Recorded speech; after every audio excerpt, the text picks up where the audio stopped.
Hello, this is Chef Janie. Welcome to my kitchen. Today we are going to be making chocolate chip pumpkin bread. It's one of my favorites. It's one of my family favorites. You can make this gluten-free. I have yet to try that, so I'll have to work on that one. But today we are just making a regular chocolate chip pumpkin bread.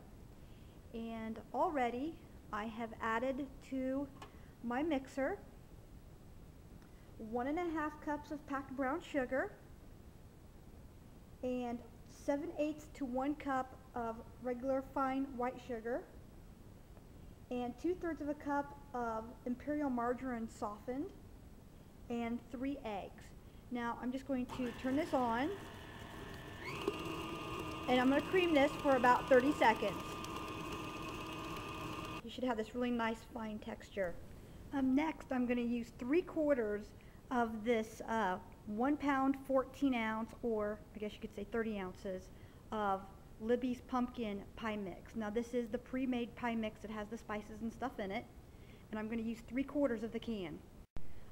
This will turn your white utensils orange, so rinse them off quickly. We just want to add about 1/2 teaspoon of salt, and now I add just 2 of these little 1/3 cups or 1/4 to 1/3 cups of applesauce that comes in the kids' snack packs. I add 1 or 2 of those instead of oil. Okay, and here's number 2. We'll just push that down in there. And we'll just turn that on and mix that through for about 30 seconds.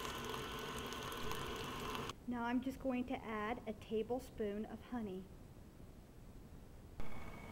And I'm going to add about 1/3 to 1/2 of a block of cream cheese, and I'm just going to kind of break it up and put it in there like so. I'm going to crank this back up. Well, be sure and use your splatter guard for this.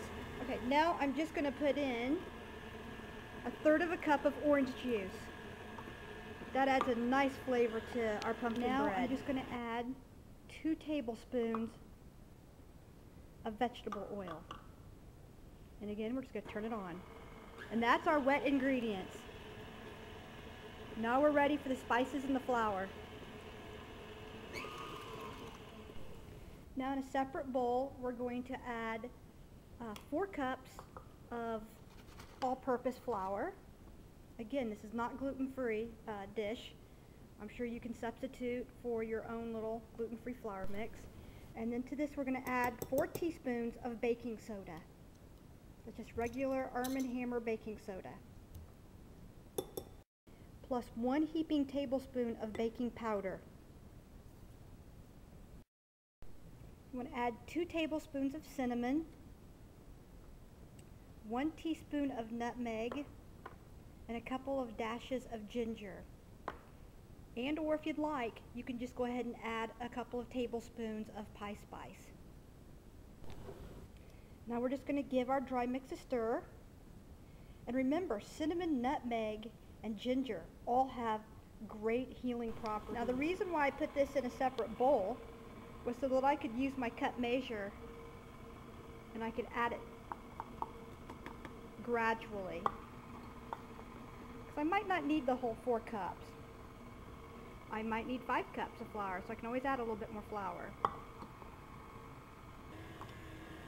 Again, we're going to turn it up.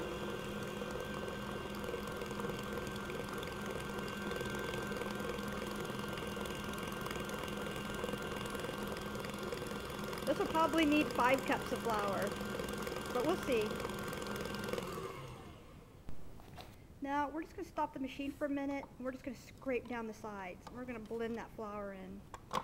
Stir setting, it's still a little loose, so I'll probably go ahead and add a 1/5 cup of flour, and we'll see where that takes us.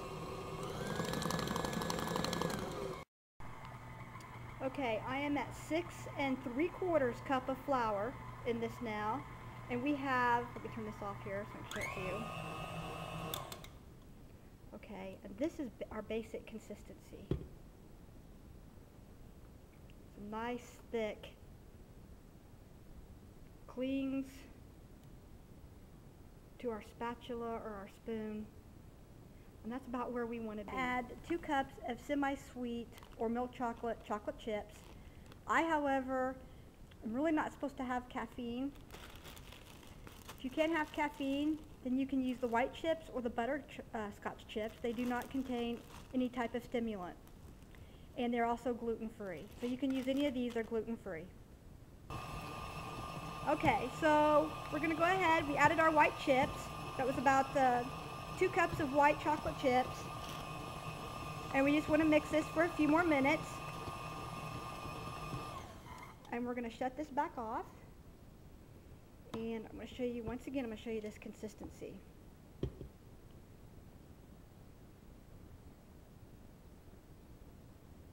This should adhere to the spatula. Okay? Now, I decided, since I added so much flour to this, 6 cups instead of the 2 3/4 that it called for, that I went ahead and added another couple of teaspoons of baking soda, about 2 to 3 more teaspoons of baking soda. And then I added another 2 teaspoons of baking powder. And now I'm just going to mix that in. Remember, you can always go back and add things.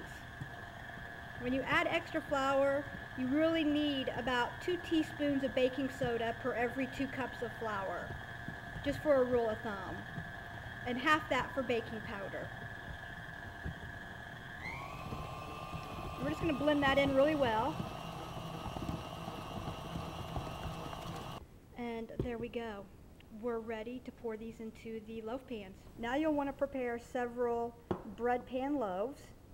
And here I've done the mini loaves. These are great for giving away as gifts for people at work. Now we're just going to pour this in our prepared pans.